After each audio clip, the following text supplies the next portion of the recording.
Hello guys, it's that time of the year when Smilegate buffs Yuki, which happens every couple of weeks, but now it's that time. In particular, Yuki, Haru, and Kizuru are getting buffed. Now, they announced that they're going to make some changes to Sortie, but we'll be introducing a few things. This is mentioned a bit better at the bottom of the article. But the focus of this developer's note, for me, is mostly Haru, Yuki, and Kizuru. All of them are getting buffed, as well as their partners. Some are very simple, some not so much.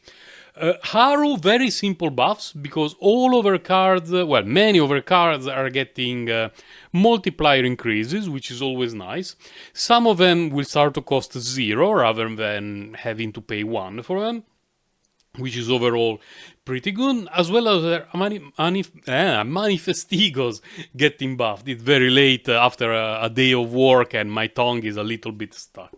I think that caught my attention is how much they reduced this requirement for her potential node.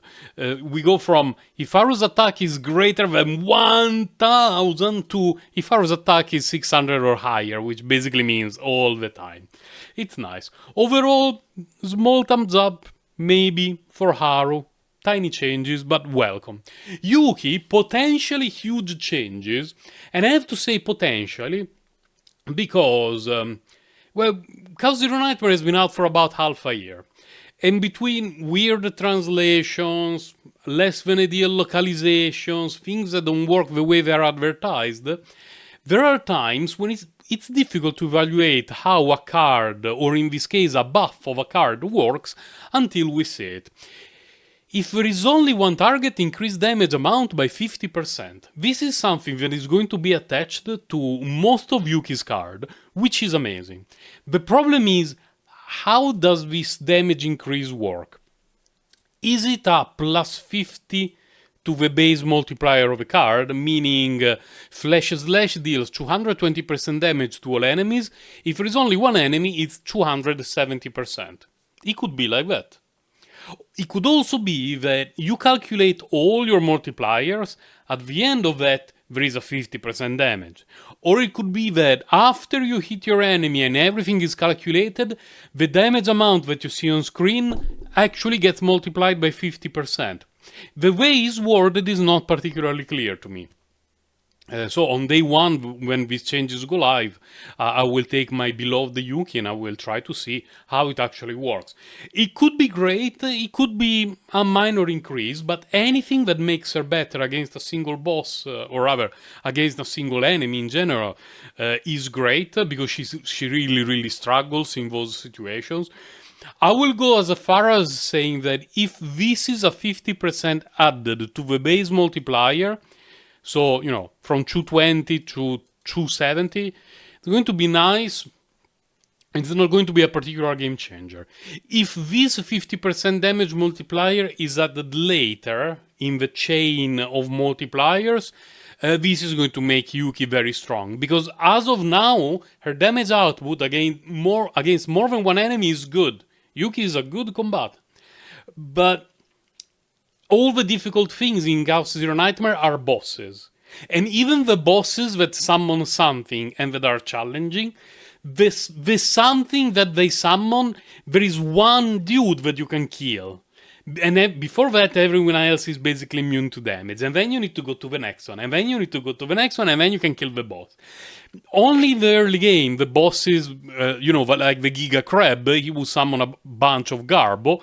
You one-shot the Garbo, you go back to hit the Giga Crab. Yeah, now it's not like that. It's just toxic mechanic after toxic mechanic, and Yuki is a little bit in cope mode. And finally, a thing that I appreciated a lot.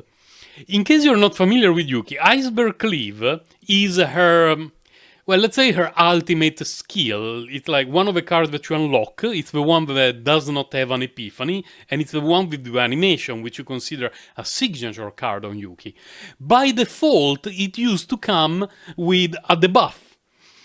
Decrease damage amount by 20%, for no reason. It's a card that by itself has a debuff on it. And it used to be that in order to remove the debuff, you would need to get her Manifestigo 1. This changes, The debuff is gone. Finally, Iceberg Cliff does the damage that it's supposed to do as it's written on the card by default. Then, if you have a Manifesting 1, plus 50% damage against a single target. Yeah, this makes me really happy. How is it going to be? I really don't know. I really don't know. Like I just right now I was thinking that since very often the wording of cards in Chaos Zero Nightmare is odd, it could also be, for example, that it becomes instead of 180% against all enemies, it could be 270 against a single target. You know, multiply this by 50% instead of being addictive. I really have no idea. It will be the first thing to be tested on day one. And this is the biggest change overall for Yuki, which is this massive multiplier against one single enemy. She gets some other small things here and there, like, you know, some small damage multipliers to things, some bigger damage multipliers to things, and some of her manifestigos as well are getting some buffs.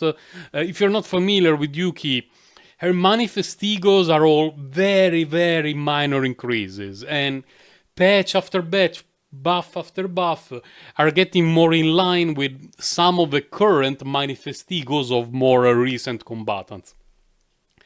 And overall, I'm really excited about all these buffs for Yuki. Mine is Manifestigo 0. Zero, what am I saying? Mine is Manifestigo 6, and she's the only non-seasonal Manifestigo 6 combatant that I have, because I really like her animations and how her kit overall works. So the more buffs she gets, the happier I am. And just, you know, this 50% damage amount, I want to see what it's like when we're actually in the game. And Kizuro, another combatant who is getting buff after buff after buff, patch after patch. Yeah, those first three combatants that we got had it rough. They were adequate, actually, for the beginning of the game, but something that we all noted back then when they were released is that they were not providing anything over Meilin or Kairon, or, you know, they didn't have that, whoa, new combatant, let's go, Omega Busted. They never had that kind of feeling. They were like, yeah, it's fine. Okay, you can get her, you can skip her. It's whatever, it's fine. Whereas more recent combatants, if you skip them, it's like RIP account. Not so much for Adelaide, but for Haidemari RIP account. Their partners as well are getting some buffs. In this case, nothing major, just increases in the multipliers. You can see everything on screen here. I will link the developer's note in the description of the video and or in the first pinned comment. And West Makot didn't get many buffs because her effect is already very, very good. I was actually surprised to see her getting buffed. The way West Makot works, her active ability is that you essentially throw away a card to get cards for Yuki, and you know she activates initiation and all the sort of stuff, and yada yada, one-shot the universe. You know, extra damage, always welcome. Very nice.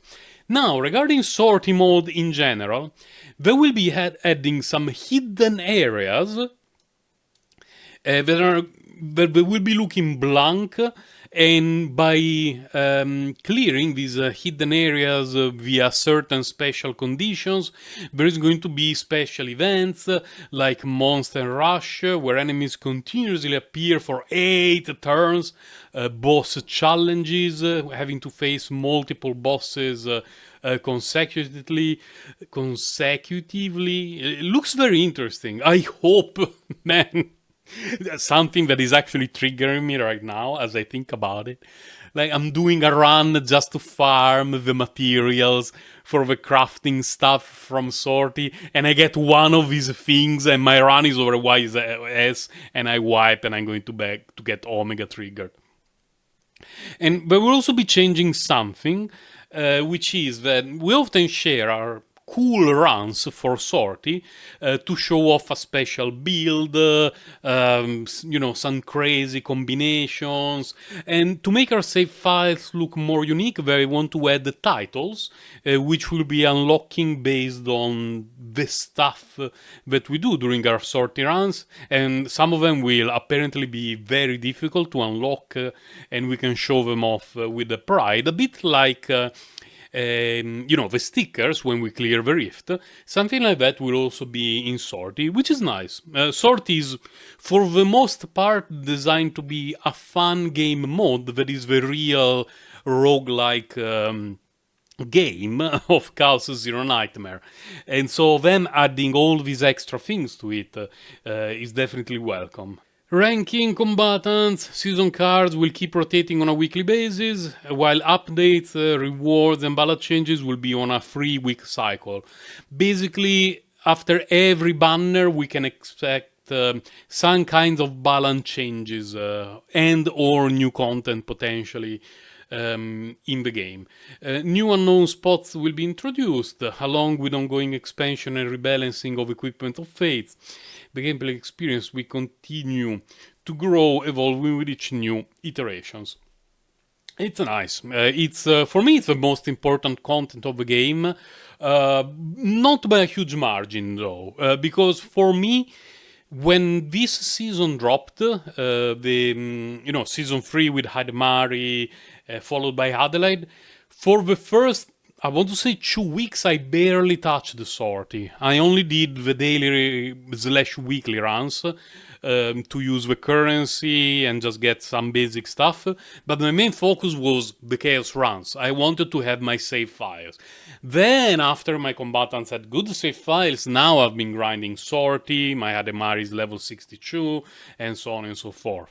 And so, my focus shifts continuously between Chaos Run and Sorty. But it's really important that they keep...